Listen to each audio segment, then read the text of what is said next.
Humihiling ang grupong Sinag na ibalik ang price cap para sa well-milled rice. Sabi ng Department of Agriculture, kailangan pag-aralan muna kung dapat magtakda ulit ng price cap sa bigas. May unang balita si Ian Cruz.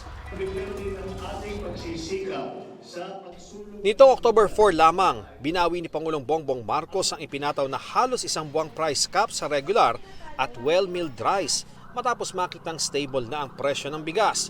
Pero ngayon, hiling ng grupong Sinag o Samahang Industriya ng Agrikultura ibalik ang 45 pesos na price cap sa well-milled rice sa Nobyembre.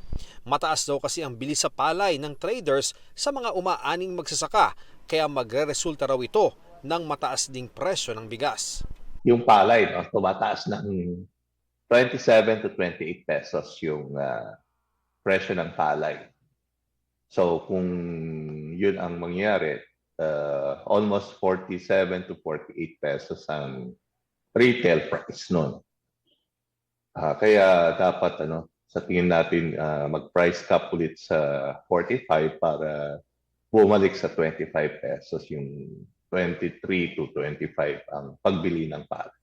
Ang ibang rice retailers na nalugi nang ipatupad ng price cap, tila matabang sa suhestyong magka-price cap muli, lalo't hindi naman daw bumababa ang presyo ng bigas na hinahango nila. Palagay ko mahirap ipatupad yung price cap sa panahon ngayon dahil sa sobrang taas ng palay.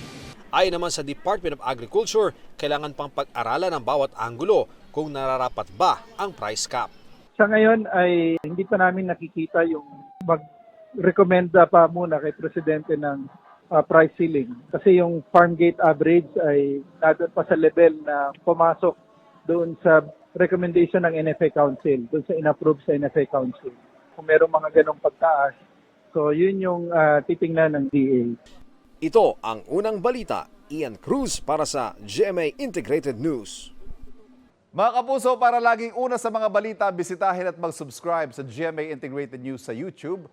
Sa mga kapuso abroad, samahan nyo kami sa GMA Pinoy TV at sa www.gmanews.tv.